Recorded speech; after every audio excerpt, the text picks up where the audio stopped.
Hello दोस्तों, आप सबों का स्वागत है डी एजुकेशन के यूट्यूब चैनल्स पे। मैं आप सबों का दोस्त धन जी फिर से आज सुबह वाले सेट सुबह 8 बजे जीके और जीएस के सेट में, यह आज का सेट 5वां सेट है, तो इसके साथ जुड़ चुके हैं। तो सभी लोगों को गुड मॉर्निंग और जल्दी से सभी लोग जुड़ जाइए ताकि इस सेशंस को स्टार्ट कर दिया जाए। तो फटाफट से शेयर कर दिया जाए और इसके साथ सभी लोगों को जोड़ दिया जाए। सभी लोग जुड़ जाएं ताकि जल्दी से हम लोग स्टार्ट कर सकें क्लास को। तो फटाफट से सभी लोग जुड़िए, फटाफट से सभी लोग जुड़ जाइए। थोड़ा देखें कैसे स्टार्ट कर दिया जाए जल्दी से। तो हम लोग स्टार्ट करेंगे सेशंस को, तो जल्दी से सभी लोग जुड़ जाइए और एक बार शेयर कर दीजिए सभी लोग को ताकि क्लास को स्टार्ट कर दिया जाए।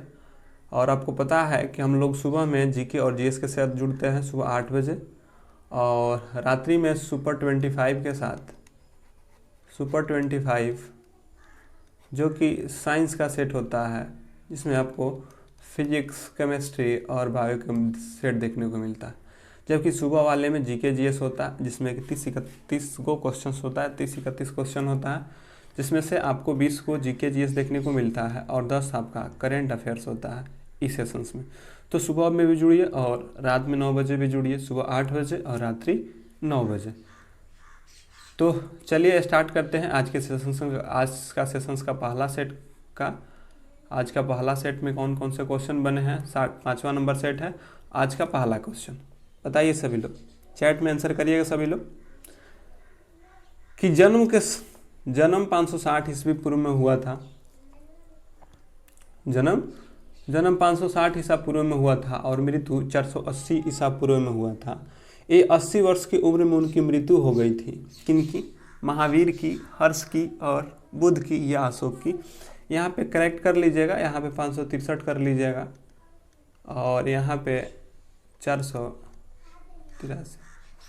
ठीक है, तो 563 ईसा पूर्व से 483 ईसा पूर्व में ये 80 वर्ष की उम्र में इनकी मृत्यु हुई थी। वो कौन थे? महावीर प्रभु थे, महावीर थे, हर्ष थे, बुध थे या अशोक थे।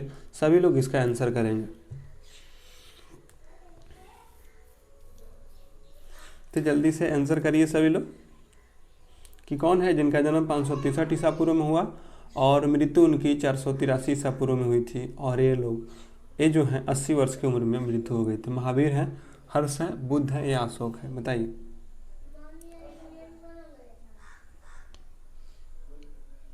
चलिए, अगर आप सबों को पता हो कि 563 ईसा पूर्व में और 483 में जो बुद्ध जी थे, इनका जन्म 563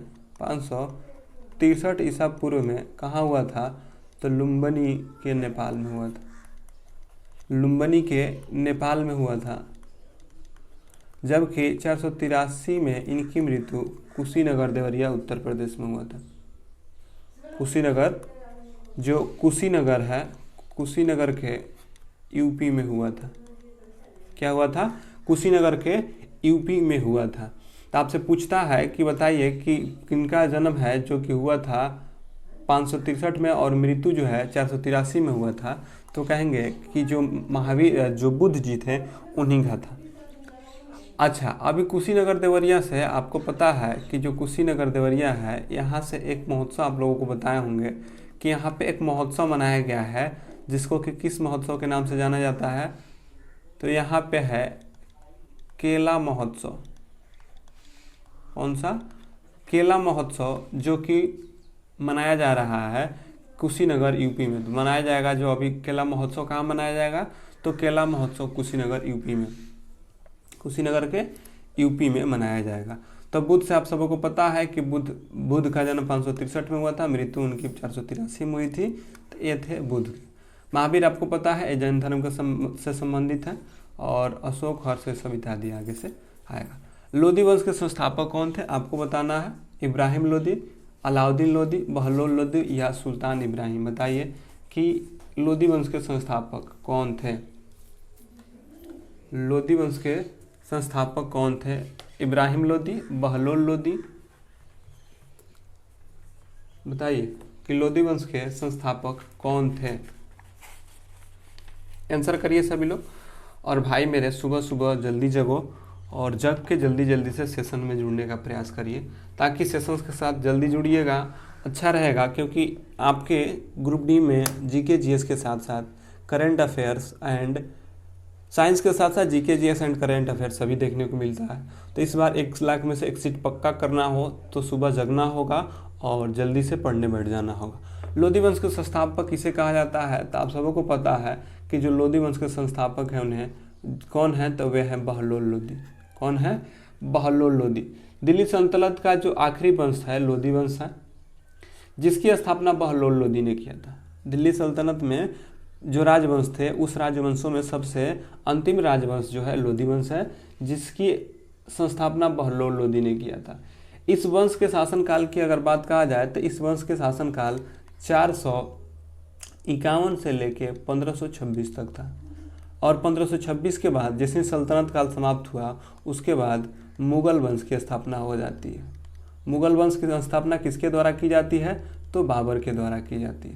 तो आपसे पूछा कि लोधी वंश का संस्थापक कौन था, तो बहलोल लोधी था। और लोधी वंश जो था सल्तनत काल का अंतिम वंश था। क्या था? सल्तनत काल का अंतिम वंश जो था वे लोधी वंश था। लोधी वंश की समाप्ति पानीपत का प्रथम युद्ध बाबर के द्वारा जो लड़ा गया था 1526 में, उसके द्वारा क्या होता है, बाबर ने लोधी वंश को लोधी वंश को खत्म कर दिया था।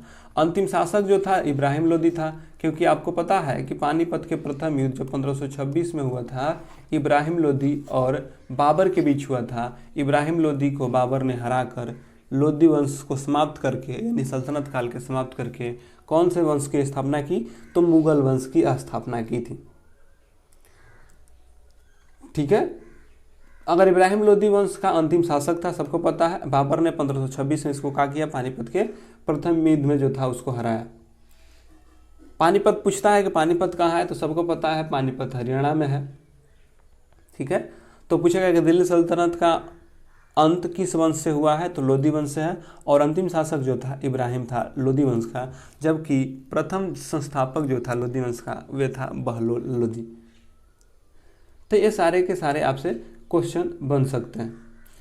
बहलोल लोधी से और पूछा जा सकता है कि जो लोधी वंश का प्रथम शासक जो बहलोल लोधी था, ठीक है, बहुत सारा क्वेश्चन इससे बन सकता है। चलिए आगे बढ़ते हैं, सभी को देखना है तो सभी को देखते हैं। अच्छा बताइए, प्लासी और बक्सर की लड़ाई में अंग्रेजों ने शासन किया था। जो प्लासी और बक्सर की लड़ाई में अंग्रेजों ने शासन किया था, कहाँ? उड़ीसा में, अवध में, बिहार में या बंगाल में। जब प्लासी की लड़ाई हुआ तब अंग्रेजों ने कहाँ शासन किया था? सभी लोग इसका आंसर करेंगे फटाफट से।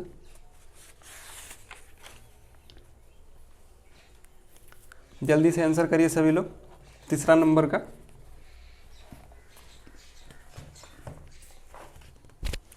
जल्दी से आंसर करिए सभी लोग चैट में। प्लासी के और बक्सर की लड़ाई में अंग्रेजी शासन की स्थापना उड़ीसा में हुई थी, अवध में हुई थी, बिहार में हुई थी या बंगाल में हुई थी?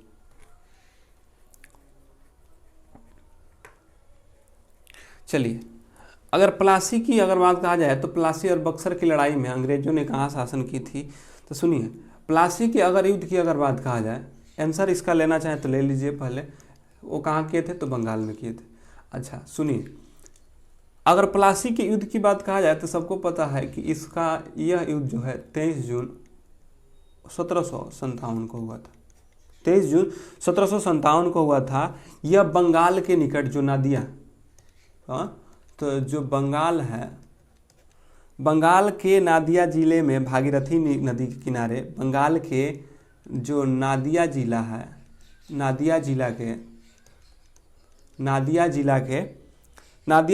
भागीरथी नदी के किनारे, भागीरथी नदी के किनारे। तो आपसे पूछे कि प्लासी और बक्सर की लड़ाई में अंग्रेज शासन ने की स्थापना, तो ये तो हो गया आंसर बंगाल। आप कहें कि प्लासी का जो था 23 जून 1757 में बंगाल की जो नादिया जिला है, बंगाल में एक नादिया जिला है, उसके भागीरथी नदी के किनारे जो है प्लासी नामक स्थान पे, जो प्लासी नामक स्थान पे ईस्ट इंडिया कंपनी ने सोनीपत के रॉबर्ट क्लाइव और बंगाल के नवाब सिराजुद्दौला के बीच जो है हुआ था। प्लासी का युद्ध जो था किसके बीच? तो बंगाल के नवाब सिराजुद्दौला और जो सोनीपत ईस्ट इंडिया कंपनी के जो थे रॉबर्ट क्लाइव, उनके बीच हुआ था। तो पूछ सकता है आपसे कि पानीपत का युद्ध किसके बीच हुआ था? तो रॉबर्ट क्लाइव और सिराजुद्दौला के बीच हुआ था, जो कि बंगाल अंग्रेजी साम्राज्य के नींव डाली गई। अब क्या हुआ कि जब सिराजुद्दौला ने सेना के बीच लड़ाई हुआ तो अंग्रेज विजय हो गए और बंगाल में अंग्रेजी साम्राज्य की स्थापना कर डालते हैं। वहीं बक्सर की अगर बात कहा जाए, ये तो प्लासी का हुआ। प्लासी के क्या बात रखे याद रखेंगे तो डेट सहित पूछता है कि प्लासी का युद्ध 23 जून 1757 को हुआ था, जो कि बंगाल जिले के, प्लासी है कहाँ? तो बंगाल के नादिया जिले में भागीरथी नदी के किनारे जो है एक पानीपत जगह है, वहाँ पे हुआ था। इसमें किनके बीच हुआ था? तो बंगाल के नवाब जो थे सिराजुद्दौला और जो रॉबर्ट क्लाइव थे उनके बीच हुआ था। जबकि अगर कहा जाए कि बक्सर का युद्ध कब हुआ था, तो बक्सर का युद्ध जो है 22 अक्टूबर 1764 को हुआ था। कब हुआ था? 22 अक्टूबर 1764 को बक्सर के बिहार में ईस्ट इंडिया कंपनी के हेक्टर मुनरो, ठीक है, तो बक्सर में कब हुआ था? तो 22 अक्टूबर 1764 को हुआ था। अब यह जो हुआ था, ईस्ट इंडिया कंपनी के जो हेक्टर मुनरो थे और मुगल बादशाह शाह आलम द्वितीय और अवध के नवाब शुजाउद्दौला तथा बंगाल के नवाब मीर कासिम के बीच थे।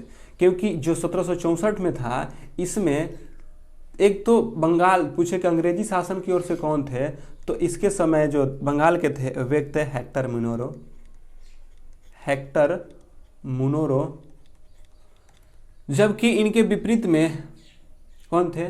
तो जो मुगल बादशाह शाह आलम द्वितीय थे, कौन थे? शाह आलम द्वितीय। ये दिल्ली के शासक जो थे, मुगल शासक जो थे वे शाह आलम द्वितीय। अवध के नवाब शुजाउद्दौला, कौन? अवध के नवाब थे शुजाउद्दौला और बंगाल के नवाब जो थे मीर कासिम थे। मतलब कि 1764 में शाह आलम द्वितीय, शुजाउद्दौला, या दिल्ली के शासनकाल के जो मुगल शासक शाह आलम द्वितीय, शुजाउद्दौला जो कि अवध के नवाब थे और मीर कासिम जो कि बंगाल के नवाब थे, इनके बीच जो था लड़ाई हुआ 22 अक्टूबर 1764 को, जिससे कि बक्सर का युद्ध होता है। और इसमें क्या होती? इन लोगों की हार हो जाती है और माना जाता है कि ईस्ट इंडिया कंपनी का वास्तविक स्थापना जो है वे 1764 के बक्सर युद्ध के अंतर्गत, जबकि पहली बार ईस्ट इंडिया कंपनी का जो नींव पड़ा 23 जून 1757 के प्लासी युद्ध से पड़ा था। पहली बार प्लासी युद्ध से पड़ा, लेकिन क्योंकि यहाँ पे जो था प्लासी के युद्ध में सिर्फ बंगाल के नवाब को ही हराया गया था, जबकि यहाँ पे मुगल सम्राट भी हार गए, अवध के नवाब भी हार गए और मीर कासिम बंगाल के। तो इसमें वास्तविक संस्थापना पूछता है ईस्ट इंडिया कंपनी के किस युद्ध के बाद हुई थी? तो वह हुई थी 1764 के बक्सर युद्ध के बाद। जबकि पहली बार ईस्ट इंडिया कंपनी की स्थापना की नींव की रखने की बात हुई थी तो वह 23 जून 1757 में प्लासी युद्ध के बाद हुई थी। आते हैं इसी के साथ अगले क्वेश्चन की ओर बढ़ते हैं। चौथे नंबर, भारत में संवैधानिक प्रमुख कौन होता है? जल्दी से आंसर करेंगे सभी लोग। राज्यपाल, संसद के प्रमुख, राष्ट्रपति या प्रधानमंत्री? तो सभी लोग फटाफट से इसका आंसर करेंगे कि भारत का संवैधानिक प्रमुख कौन होता है। जल्दी से आंसर करेंगे कि भारत का संवैधानिक प्रमुख कौन होता है। राज्यपाल, संसद में के प्रमुख, प्रधानमंत्री या राष्ट्रपति? तो जल्दी से आंसर करिए सभी लोग।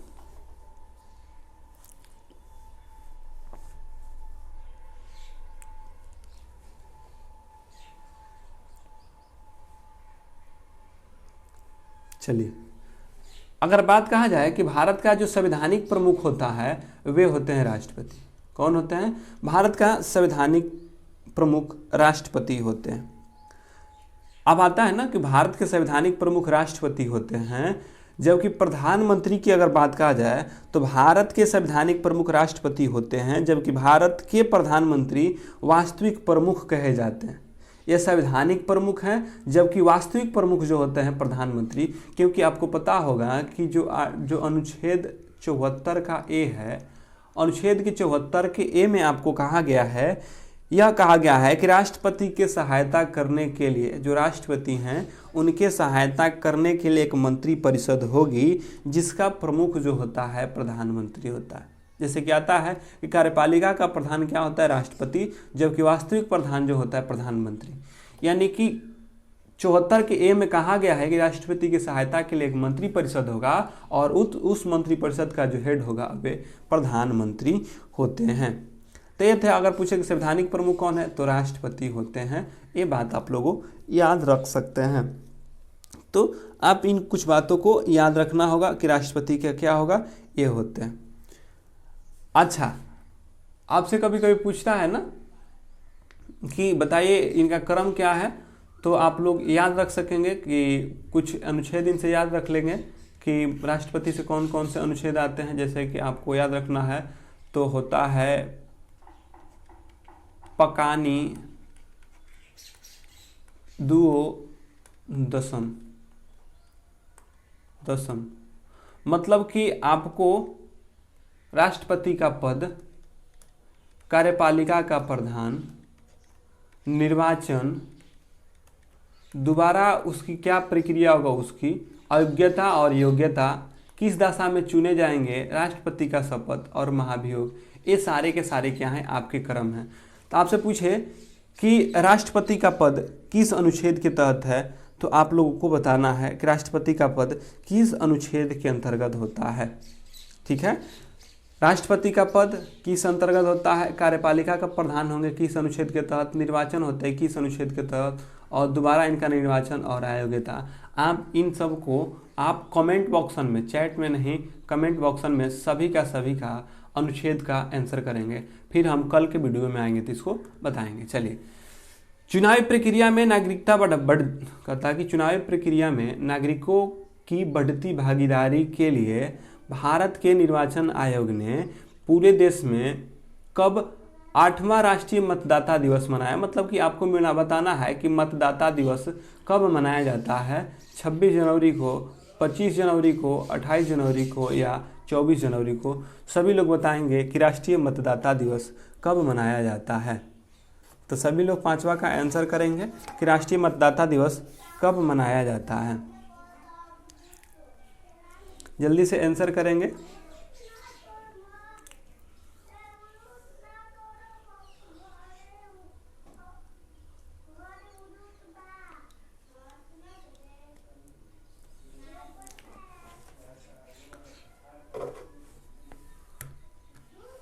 जल्दी से आंसर करिए सभी लोग।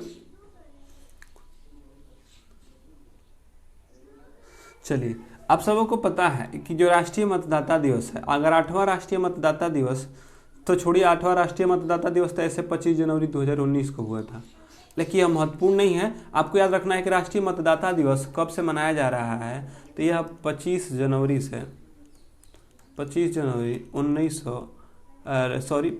2011 से मनाया जा रहा है। क्योंकि जो आपका 2011 से जो है निर्वाचन आयोग की स्थापना हुआ था, 25 जनवरी 2011 से क्या है, निर्वाचन आयोग की स्थापना होता है। तो 25 जनवरी से आपको आता है कि कब से आपके राष्ट्रीय मतदाता बनाया जा रहा है, तो 11 से मनाया जा रहा है। कब मनाया जाता है, तो 25 जनवरी को मनाया जाता है। 26 जनवरी को क्या मनाया जाता है, सबको पता है कि 26 जनवरी को गणतंत्र दिवस मनाते हैं। क्या मनाते हैं, गणतंत्र दिवस मनाते हैं। अगले क्वेश्चन की ओर बढ़ते हैं। 6वां नंबर, किस राज्य में सर्वप्रथम 3 तलाक ड्राफ्ट के लिए बिल का समर्थन किया। यानी कि कौन सा राज्य है जो 3 तलाक के समर्थन को सबसे पहली बार किया था। तो सबको पता है, बताइए कि 3 तलाक ड्राफ्ट को पहली बार मंजूरी देने वाला, समर्थन करने वाला वो प्रथम राज्य कौन था। तो सभी लोग आंसर करेंगे इसका। किस राज्य ने 3 तलाक को समर्थन किया था, बताइए जल्दी से। 3 तलाक ड्राफ्ट को बिल में समर्थन करने वाले कौन है, उत्तर प्रदेश। भाई सभी लोग समय से जुड़ा करिए, और जो पहली बार जुड़ रहे हैं लाइक कर दीजिए, और लाइक और शेयर करते रहिए ताकि जनसंख्या बढ़ती रहे और टेस्ट देने में मज़ा आए। क्योंकि हम लोग को पता है कि इसी प्रकार के सेशन को हम लोग हर सुबह 8 बजे और रात्रि 9 बजे सुपर 25 के साथ, जो कि साइंस का सेट होता है, लेके जुड़ते हैं। और इसमें आप लोगों के लिए ग्रुप डी उपयोगी परीक्षाओं से संबंधित आपका प्रैक्टिस कराया जाता है, जिससे कि आपको आने वाले ग्रुप डी के सीट में 1 लाख में से 1 सीट आपकी पक्की हो सके। आपको पता है कि 3 तलाक ड्राफ्ट बिल के समर्थन करने वाला जो राज्य है पहला बना था, वे था उत्तर प्रदेश। क्या है? उत्तर प्रदेश। 3 तलाक ड्राफ्ट बिल की अगर बात कहा जाए तो यह उत्तर प्रदेश के मुख्यमंत्री जो योगी आदित्यनाथ थे, इनके द्वारा यह प्रस्तावित विधेयक था, जिसको कि उन्होंने पहली बार स्वीकृति ले लिया था। अगर आपसे 3 ट्रिपल तलाक की अगर बात कहा जाए तो ट्रिपल तलाक या 3 तलाक है इस्लाम धर्म में दिया जाने वाला एक तलाक होता है। जो इस्लाम धर्म मनाया जाता है, मानते हैं, उनमें दिया जाने वाला एक तलाक होता है, जिससे उनमें तलाक ए बिद्दत के नाम से जाना जाता है। जो 3 तलाक है उनको तलाक ए बिद्दत के नाम से जाना जाता है। अब क्या है कि कोई भी पुरुष एक बार में, मतलब कि एक ही बार में 3 बार बोल के तलाक तलाक तलाक या लिख कर या मैसेज के द्वारा किसी के द्वारा अगर किसी महिला को कह देता है तो वह क्या हो जाता है, उन दोनों में तलाक हो जाता है। बस बोलने मात्र से 3 बार और कह के या लिख कर, भले ही औरत जो हो राजी हो या तलाक के लिए नहीं, तब पर भी आपका क्या हो जाएगा, तलाक हो जाता है। तो 3 तलाक को कह के समर्थन देने वाला पहला राज्य कौन बन गया है, तो ये बन गए हैं उत्तर प्रदेश। इसी के साथ अगले क्वेश्चन की ओर बढ़ते हैं। 7वां नंबर, दक्षिण अमेरिका के सबसे बड़ी झील कौन सा है? दक्षिण अमेरिका का सबसे बड़ा झील कौन सा है? 7वां का सभी लोग आंसर करेंगे कि सबसे बड़ा कौन है। दक्षिण अमेरिका का सबसे बड़ी झील कौन सा है, बताइए। जल्दी से बताएंगे कि कौन सा झील है।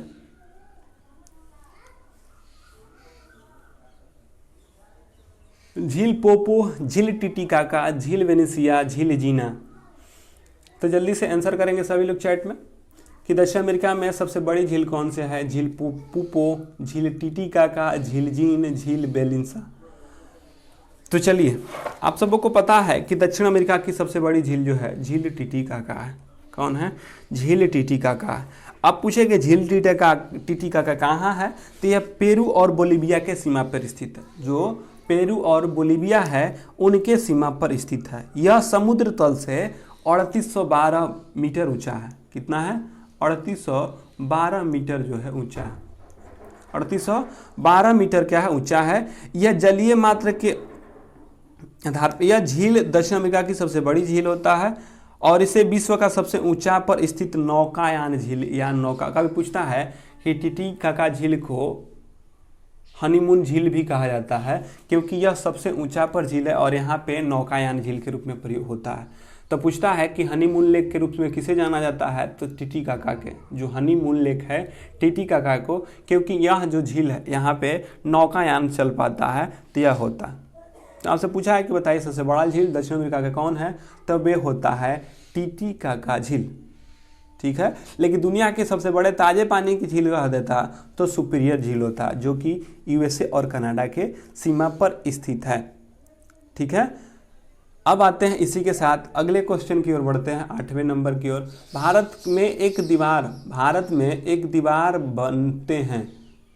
थार मरुस्थल, उत्तरी पहाड़, उत्तरी मैदान या पूर्वी पहाड़, बताइए कौन सा है जो भारत में एक दीवार बनाते हैं। सभी लोग 8वां का आंसर करेंगे कि कौन है जो कि भारत में एक दीवार बनाता है। भारत के उत्तर में एक दीवार बनाता है, वे कौन है? सभी लोग आंसर करेंगे इसका। सभी लोग इसका आंसर करिए क्या होगा। और भाई पढ़ते रहो, थोड़ा अपने आप में कॉन्फिडेंस लाइए और आंसर करिए सभी लोग।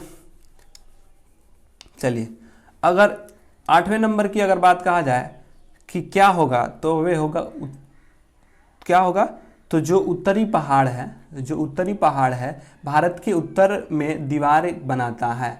भारत के जो उत्तर होता है, जो ऊपर होता है, उत्तर में क्या करता है, उत्तरी पहाड़ क्या करता है, दीवार बनाता है।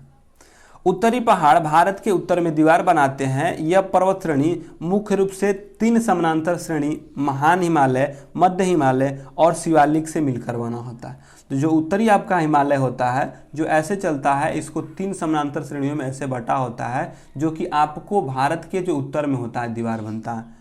कौन कौन होते हैं? तो एक होता है महान हिमालय, मध्य हिमालय और शिवालिक जो होता है। शिवालिक, मध्य हिमालय और जो महान हिमालय होते हैं ये आपके क्या करते हैं, उत्तरी मैदान के, मतलब कि जो उत्तर भारत है इनके दीवार के रूप में बनाते हैं। ठीक है। और 3 मुख्य श्रेणियां हैं। इसके अलावा चौथा सबसे ऊपरी उत्तरी श्रेणी जिसे ट्रांस हिमालय कहा जाता है, जो कि ये तो 3 मुख्य हैं, और ऊपर भी एक होता है जिसे ट्रांस हिमालय, जो चौथा श्रेणी भी होता है, जिसमें काराकोरम, कैलाश श्रेणियां, जो ट्रांस हिमालय है, काराकोरम, ट्रांस हिमालय सब क्या होता है, कैलाश हिमालय, ट्रांस हिमालय में सब क्या है, इसी स्थिति में होता है। अच्छे, पाकिस्तान में सिंधु नदी के मोड़ से लेकर अरुणाचल प्रदेश तक, ब्रह्मपुत्र नदी के मोड़ तक जो समानांतर श्रेणी पाई जाती है, सिंधु नदी से लेके ब्रह्मपुत्र नदी तक है, यानी कि जम्मू कश्मीर जो यहाँ से लेके अरुणाचल प्रदेश जो है, यह क्या करता है कि जो पहाड़ी इलाका है, जो उत्तरी पहाड़ी इलाका है, आपके भारत के उत्तर में एक दीवार बनाता है। तो कहेंगे कि इसका राइट आंसर क्या होगा, उत्तर में एक पहाड़ बनाता है। उत्तरी मैदान में हिमालय, जो उत्तरी मैदान है हिमालय में स्थित है, मतलब कि उत्तरी मैदान हिमालय के किधर स्थित है, उत्तर में है, पूर्व में है, दक्षिण में या पश्चिम है। तो आपको बताना है कि जो उत्तरी मैदान है हिमालय के किधर है, दक्षिण है, उत्तर है, पूर्व है या पश्चिम है, आपको बताना है। तो सभी लोग इसका आंसर करेंगे।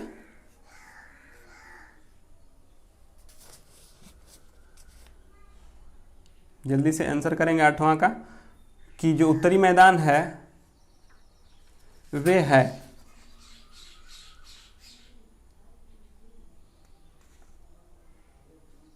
जल्दी से आंसर करिए सभी लोग, और क्योंकि फटाफट से आंसर बढ़ाते रहिए। जल्दी से आंसर करिए सभी लोग, देखते हैं कितने लोग इसका आंसर कर पाते हैं। चलिए, तो अभी बताए ना कि जो उत्तरी, क्योंकि यह उत्तरी हिमालय का जो पहाड़ी क्षेत्र है, और यह पहाड़ी क्षेत्र में अब यहाँ से क्या होता है कि यहाँ पे मैदान है, उत्तरी मैदान आप लोगों को यहाँ पे होता है, और यह क्या होता है, पहाड़ी एरिया। तो अब बताइए कि जो उत्तरी मैदान है वे हिमालय के किधर है, तो दक्षिण में है। तो कहेंगे कि हिमालय के क्या है, दक्षिण में है। आंसर इसका राइट में होगा, क्योंकि उत्तरी हिमालय खुद उत्तर में है और मैदान यहाँ पे होता है। तो बताइए दक्षिणी हिमालय से उत्तरी मैदान किधर है, तो दक्षिण में है, तो इसलिए इसका राइट आंसर दक्षिण हो जाएगा। 10वें नंबर की ओर बढ़ते हैं, आपको बताना है,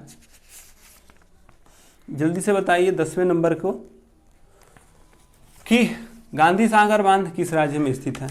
सभी लोग इसका आंसर करेंगे कि जो गांधी सागर बांध है किस राज्य में स्थित है। गांधी सागर बांध किस राज्य में स्थित है, सभी लोग इसके आंसर करेंगे।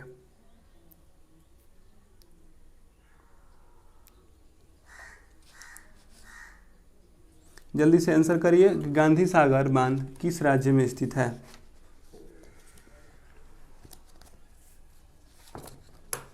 करिए आंसर सभी लोग। गांधी सागर बांध किस नदी पर स्थित है।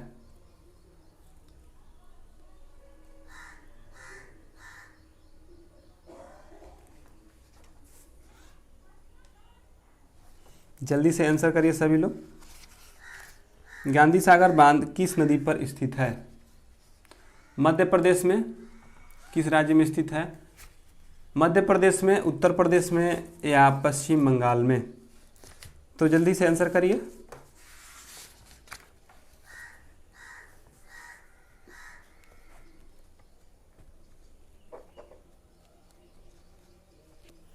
जल्दी से आंसर करिए।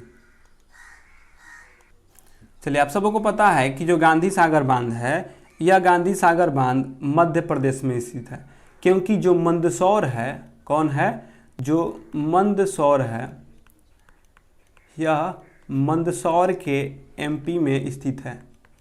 एमपी मतलब कि मंदसौर के मध्य प्रदेश में स्थित है। आपसे पूछे कि गांधी सागर बांध किस नदी पर स्थित है, तो यह है चंबल नदी पे। किस नदी पर स्थित है, तो चंबल नदी पर स्थित है। यह एक महत्वाकांक्षी बहुउद्देशीय नदी घाटी परियोजना है जो भारत परियोजना है और पहल प्रमुख बांध है। यह क्या है, परियोजना है। चंबल नदी परियोजना के अंतर्गत यहाँ पे और सारे चंबल नदी पर आते हैं कुछ परियोजना, जैसे कि राणा सागर, उसके बाद आता है आपका जवाहर सागर,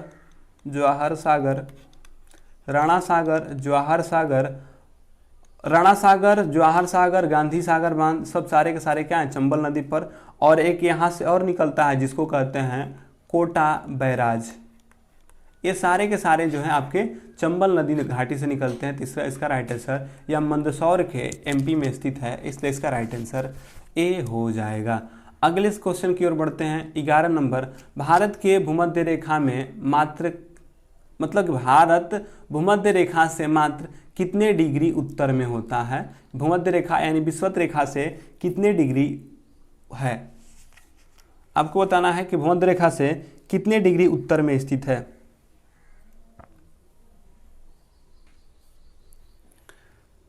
तो सभी लोग इसका आंसर करेंगे कि इसका राइट आंसर क्या होगा कि जो विषुवत रेखा है उससे या भूमध्य रेखा है उससे कितने डिग्री ऊपर है हम लोग, बताइए।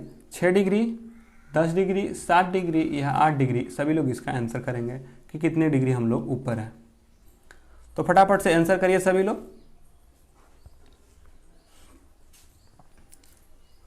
फटाफट से सभी लोग आंसर करेंगे कि भारत भूमध्य रेखा से मात्र कितने डिग्री उत्तर में स्थित है। चलिए, तो आप सबों को पता है कि भारत के भूमध्य रेखा उत्तर, क्योंकि आपको पता है 8 डिग्री 4 मिनट से ऊपर आते हैं 37 डिग्री 6 मिनट, मतलब कि नीचे से हम ऊपर की ओर कितने डिग्री तक जाते हैं, 8 डिग्री 4 मिनट से 37 डिग्री 6 मिनट। तो यह भूमध्य रेखा से हम कितने ऊपर हैं, तो 8 डिग्री 4 मिनट। तो कहेंगे कि कितने डिग्री ऊपर हैं, तो 8 डिग्री ऊपर हैं। 8 डिग्री से क्योंकि 8 डिग्री 4 मिनट से 37 डिग्री 6 मिनट तक होता है, और यह जो होता है 68 डिग्री 7 मिनट से 97 डिग्री 25 मिनट होता है। भारत जो है उत्तर में 37 डिग्री 6 मिनट, जबकि दक्षिण में 8 डिग्री 4 मिनट और 68 डिग्री 7 मिनट से 97 डिग्री 25 मिनट ये होता है। तो विषुवत रेखा से आपसे पूछे कितना ऊपर है, तो कहेंगे विषुवत रेखा से हम लोग 8 डिग्री ऊपर हैं। 8 डिग्री 4 मिनट, जैसे कि यहाँ पे ऑप्शन में 8 है तो 8 दे देंगे। अगले क्वेश्चन की ओर बढ़ते हैं। भारत के आरबीआई का मुख्यालय कहाँ है? बेंगलुरु में, चेन्नई में, नई दिल्ली में या मुंबई में? इसका आंसर करिए कि कहाँ है। सभी लोग आंसर करेंगे इसका कहाँ है, जल्दी से फटाफट आंसर करिए सभी लोग।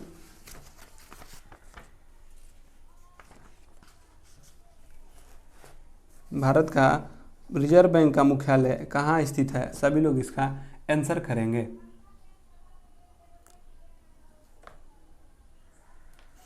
जल्दी से बताइए कि कहाँ है।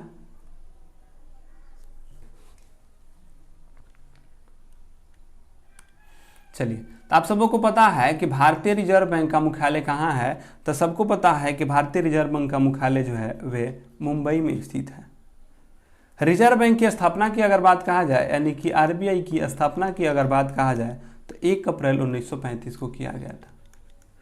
1 अप्रैल 1935 को किया गया था।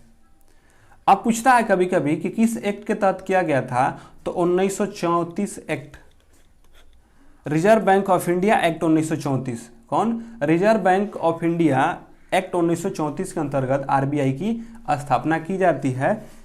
इसका मुख्यालय मुंबई महाराष्ट्र में है, और पूरे भारत में रिजर्व बैंक के कुल, पूछे कि क्षेत्रीय कार्यालय कितने हैं, तो कुल पूरे भारत में रिजर्व बैंक के कुल क्षेत्रीय कार्यालय 22 हैं।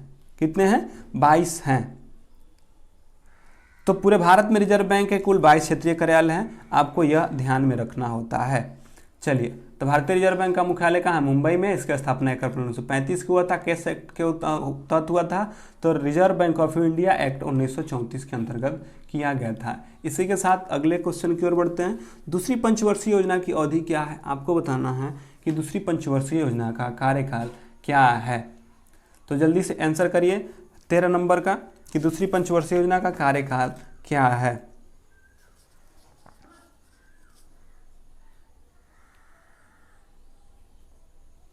जल्दी से बताइए कि दूसरी पंचवर्षीय योजना का कार्यकाल क्या है। तो आप सबको पता है कि जो दूसरी पंचवर्षीय योजना, पहला है 51 से 56, तो दूसरा है 56 से 61। तो आपसे पूछा है कि दूसरा कब है, तो 1956 से 61। आपको पता है कि दूसरी पंचवर्षीय योजना 56 से 61 होता है। अगले, बजट के घोषणा के अनुसार प्रयुक्त परिभाषित शब्द कौन सा है? मतलब कि बजट के घोषणा के लिए प्रयुक्त जो परिभाषित शब्द है, द्विवार्षिक वित्तीय विवरण, वार्षिक वित्तीय विवरण, अर्धवार्षिक वित्तीय विवरण, त्रैमासिक वित्तीय विवरण। आपको बताना है कि बजट के लिए हम किस शब्द का प्रयोग करते हैं। द्विवार्षिक वित्तीय विवरण, वार्षिक वित्तीय विवरण या अर्धवार्षिक वित्तीय विवरण कौन सा होगा? और भाई मेरे पढ़ते रहो और आंसर करते रहो।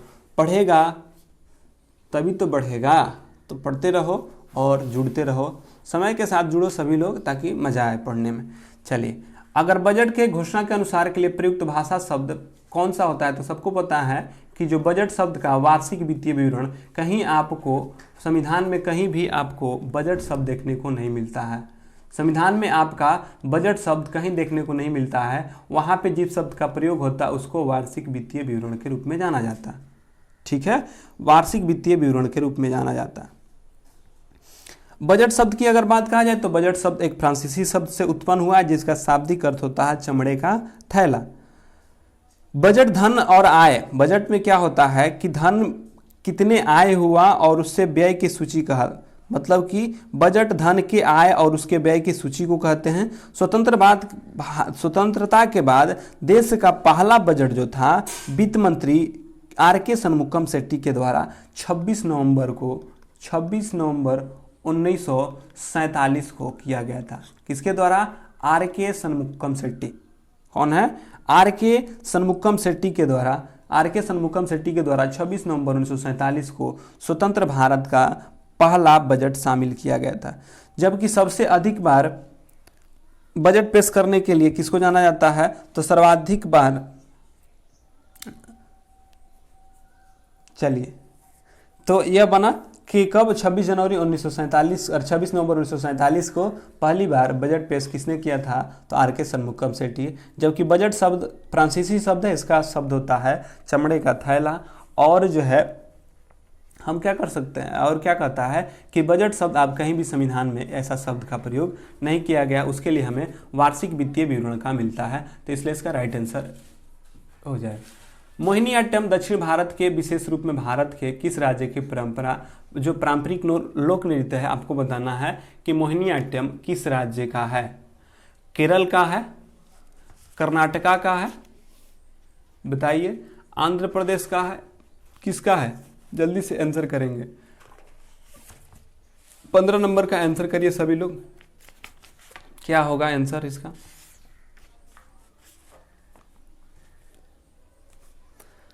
जल्दी से बताइए कि मोहिनीअट्टम।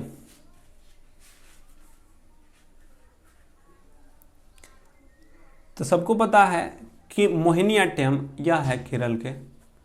मोहिनीअट्टम और कथकली,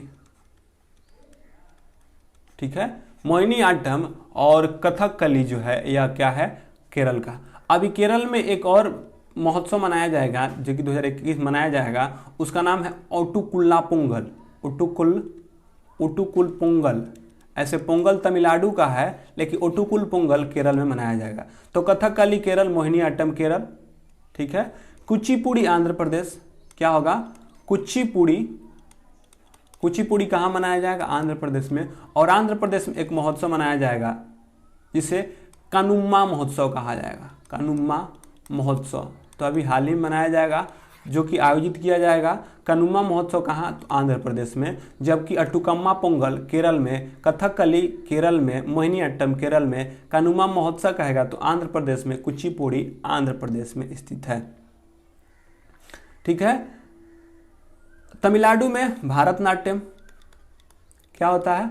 भारतनाट्यम कहाँ है? तो भारतनाट्यम आपके तमिलनाडु में होता है। तो भारतनाट्यम आप याद रख सकते हैं तमिलनाडु में, कुचिपुड़ी आंध्र प्रदेश में, कथकली केरल में, और बहुत सारा है जो कि आप लोग याद, जैसे कुचिपुड़ी आंध्र प्रदेश, बिहू असम, भांगड़ा पंजाब, गरबा गुजरात, कथक उत्तर भारत, तरंग मेला गोवा में। तरंग मेला कहाँ मनाया जाएगा? गोवा में। तरंग मेला लोक नृत्य है कहाँ की? गोवा की। तरंग मेला गोवा की, कथकली केरल के, उड़ीसा ओडिसी की, भारतनाट्यम तमिलनाडु के। ये सारे के सारे आपके दक्षिण भारत या उससे संबंधित अन्य राज्यों के आपके हैं।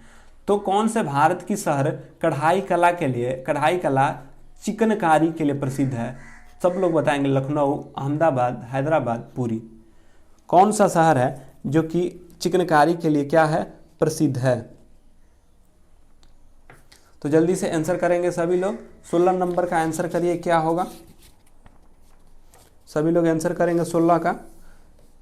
कौन सा शहर जो है चिकनकारी के लिए प्रसिद्ध है?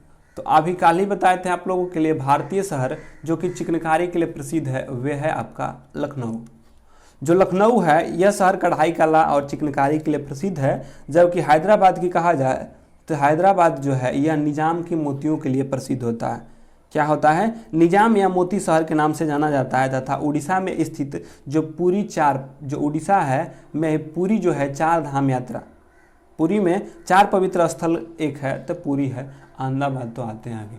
तो पूछा कि कढ़ाई चिकनकारी कला किससे संबंधित है, किस राज्य से? तो वे है लखनऊ से संबंधित है। अच्छा, लखनऊ में एक अभी हाल ही में मनाया जा रहा है, कौन सा मनाया जाएगा? तो गुड़ महोत्सव। कौन सा महोत्सव? गुड़ महोत्सव। कहाँ मनाया जाएगा? तो लखनऊ में मनाया जाएगा। गुड़ महोत्सव लखनऊ में मनाया जा रहा है। और चिकनकारी किसके लिए प्रसिद्ध है?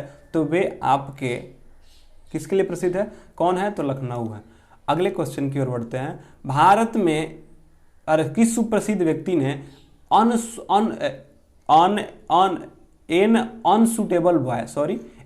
अनसुटेबल बॉय नामक पुस्तक को लिखा था? शत्रुघ्न सिन्हा, करण जौहर, शाहरुख खान या खुशवंत सिंह? आप लोगों को बताना है कि किसने एन अनसुटेबल बॉय लिखा है।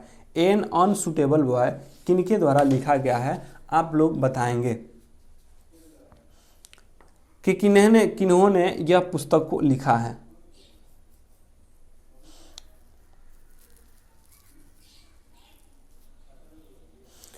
तो जल्दी से आंसर करिएगा सभी लोग, मेरे भाई आंसर करते रहो और समय के साथ जुड़ा करो ताकि समय से ख़त्म भी हो सके। सर तो सबको पता है कि अनसुटेबल बॉय नामक पुस्तक के लेखक कौन है? तो Karan Johar. N unsuitable boy जब होंगे तो ये होंगे करण जौहर। क्या होंगे? लेकिन खाली ए सुटेबल बॉय कह दे, a suitable boy, a suitable boy कहे तो सबको पता है कि ए सुटेबल बॉय चर्चित लेखक विक्रम सेठ की है। कौन है? इनके हैं विक्रम सेठ। देखिए एन अनसुटेबल बॉय, ए अनसुटेबल बॉय हैं तो हो जाएंगे करण जौहर।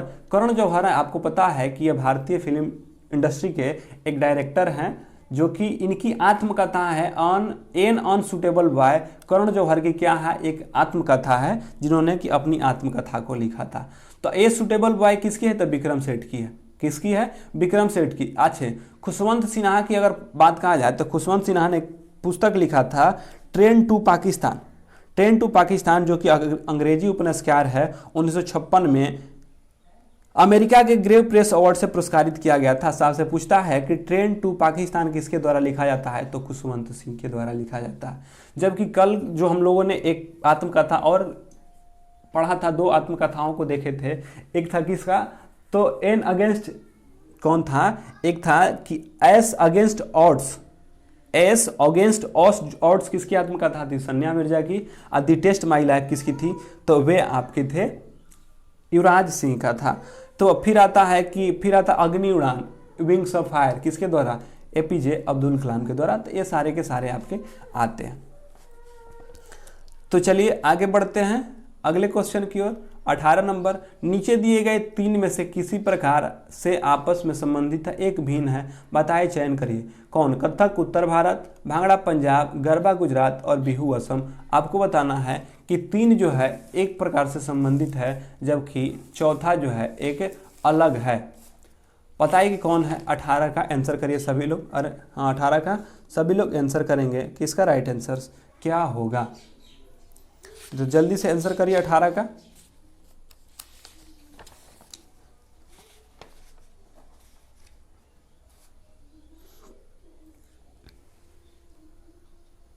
जल्दी से आंसर करिए सभी लोग।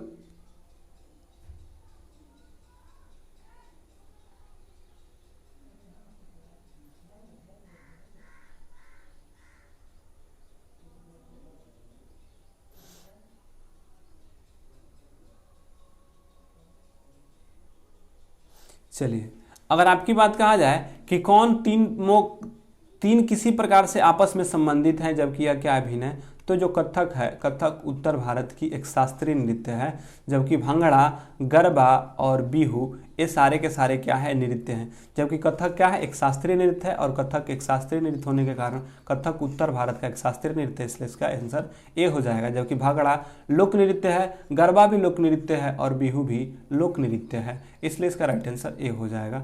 अगले क्वेश्चन की ओर बढ़ते हैं। 19वीं और 20वीं शताब्दी के दौरान रविंद्रनाथ टैगोर ने लिखित साहित्य रचना किसने लिखा था? पाथेर पंचाली, गोरा और घेरे बाइरे, झूठ सच, गणदेवता। बताइए कि किसके द्वारा लिखा गया था।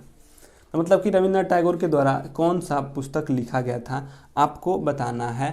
आंसर करिए सभी लोग, 19 का क्या होगा। तो फटाफट से आंसर करिए सभी लोग।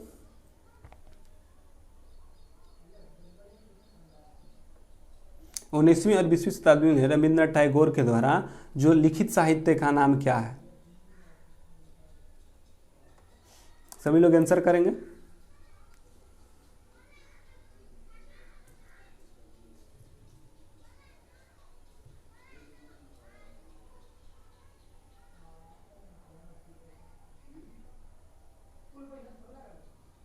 चलिए, आप सबों को पता है कि रविंद्रनाथ टैगोर के द्वारा जो पुस्तक लिखा गया था वे था गोरा और घरे बाइरे।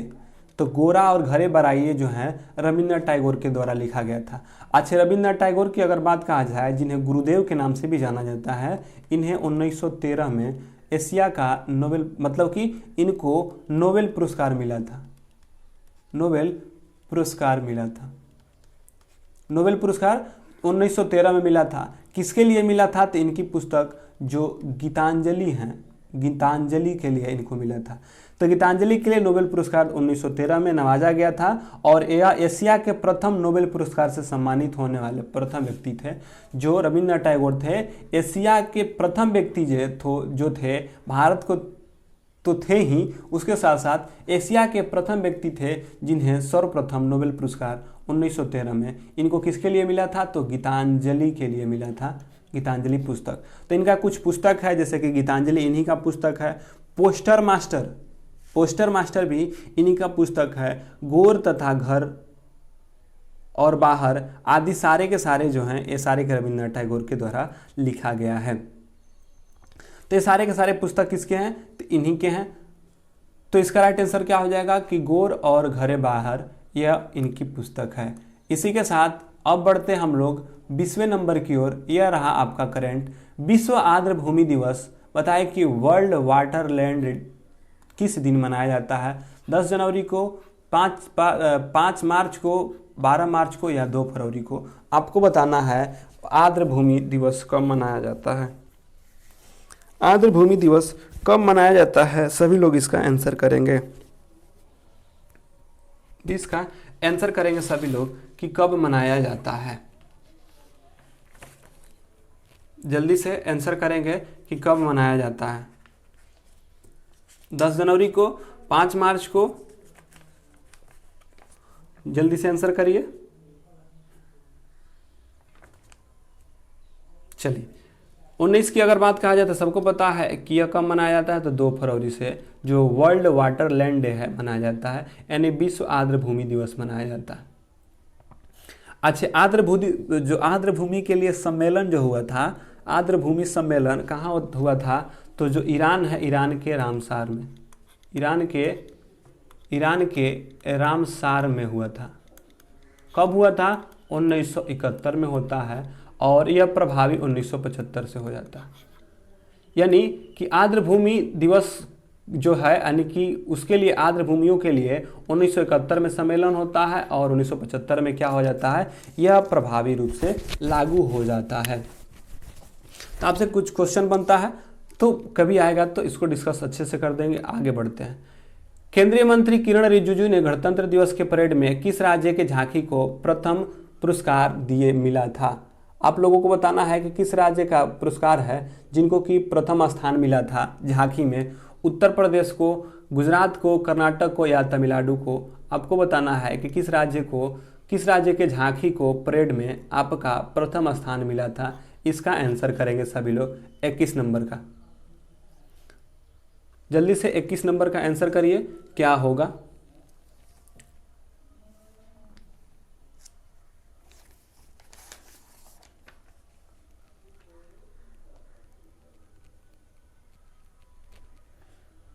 जल्दी से आंसर करिए सभी लोग, क्या होगा? सबको पता है? चलिए, अगर बात कहा जाए तो सबको पता है कि उत्तर प्रदेश जो है, उत्तर प्रदेश ने अयोध्या मंदिर को, जो अयोध्या मंदिर है, अयोध्या के राम मंदिर का एक झांकी निकाला था, जिसको कि प्रथम स्थान दिया गया था। झांकी में प्रथम स्थान जो है दिया गया था। तो ये आपको याद रखना है कि किसको, तो प्रथम स्थान उत्तर प्रदेश को, अयोध्या को मिला था। अगले क्वेश्चन की ओर बढ़ते हैं। हाल ही में अपनी बासमती चावल के लिए भौगोलिक संकेत का जीआई टैग किसको मिला है? नेपाल को, भूटान को, बांग्लादेश को या पाकिस्तान को? बताइए कि किसको मिला है जीआई टैग बासमती चावल के लिए?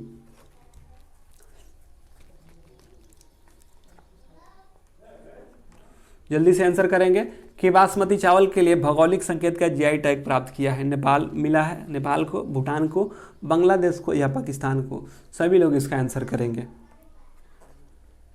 चलिए, तो आप सबों को पता है कि बासमती चावल के लिए जिसको जीआई टैग मिला है वह है पाकिस्तान, इसलिए इसका राइट आंसर डी हो जाएगा।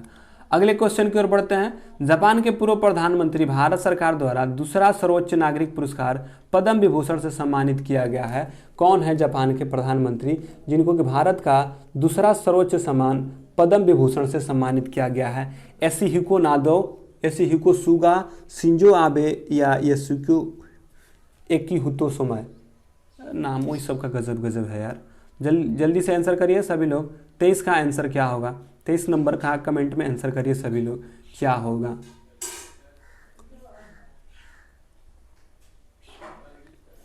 तो जल्दी से आंसर करेंगे, इसका राइट आंसर क्या होगा?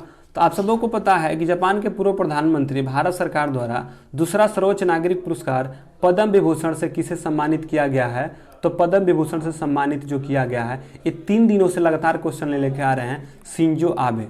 शिंजो आबे को क्या किया गया, दिया गया, क्योंकि 2021 में कुल 119 लोगों को पद्म पुरस्कार मिला है, जिसमें से 7 लोगों को पद्म विभूषण, 10 लोगों को आपको मिला है क्या, तो पद्म विभूषण 7 लोगों को, पद्म भूषण 10 लोगों को और 102 लोगों को पद्म श्री मिला है। 7 लोगों में जिनको पद्म भूषण मिला है उसमें एक शिंजो आबे जापान के हैं, उसके बाद एसपी सुब्रमण्यम हैं, सुदर्शन साहू हैं और बहुत सारे लोग हैं, सुदर्शन साहू। उसके बाद है नरेंद्र कपानी हैं, नरेंद्र कपानी के साथ देखिए एक है शिंजो आबे, सुदर्शन साहू, उसके बाद कौन है? शिंजो आबे, उसके बाद हैं नरेंद्र कपानी। ये सारे बहुत सारे 7 लोग हैं जो कि आप लोग को दिखाते हैं, उसमें दिखाए हैं तो हो जाएंगे, तो हो जाएगा पद्म विभूषण शिंजो आबे। अगले आते हैं 24 नंबर। राष्ट्रपति रामनाथ कोविंद ने कितने व्यक्तियों को जीवन रक्षा पदक श्रृंखला दिए हैं? तो बताइए कि राष्ट्रपति रामनाथ कोविंद ने कितने व्यक्तियों को जीवन रक्षा पदक श्रृंखला के पुरस्कार 2020 प्रदान किए हैं? सभी लोग इसका आंसर करेंगे कि जो 24 है उसके राष्ट्रपति रामनाथ कोविंद ने कितने व्यक्तियों को जीवन रक्षा पदक से सम्मानित किया है? तो सभी लोग जल्दी से कमेंट करेंगे इसका।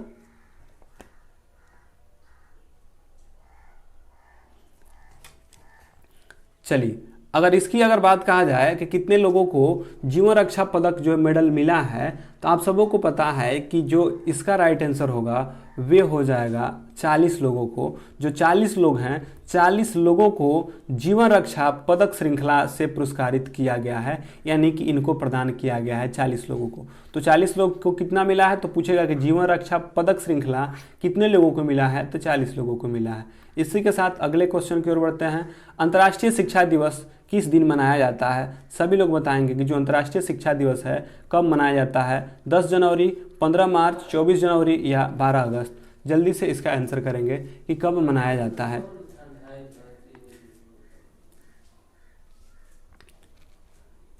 अंतर्राष्ट्रीय शिक्षा दिवस कब मनाया जाता है? सभी लोग इसका आंसर करेंगे।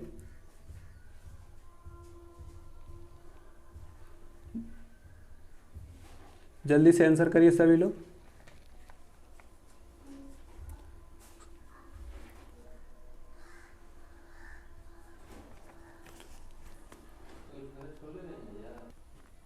चलिए, अंतर्राष्ट्रीय शिक्षा दिवस की अगर बात कहा जाए किस दिन को मनाया जाता है, तो वह मनाया जाता है 24 जनवरी को। तो इसका राइट आंसर सी हो जाएगा। चलिए अगले क्वेश्चन की ओर बढ़ते हैं। प्रधानमंत्री राष्ट्रीय बाल पुरस्कार 2021 में कितने बच्चों को चयनित किया गया है? सभी लोग इसका आंसर करेंगे कि अंतर्राष्ट्रीय बाल पुरस्कार कितने बच्चों को दिया जाएगा। तो जल्दी से आंसर करिए सभी लोग कि अंतर्राष्ट्रीय बाल पुरस्कार 2021 में कितने बच्चों को दिया जाएगा। सभी लोग इसका आंसर करेंगे।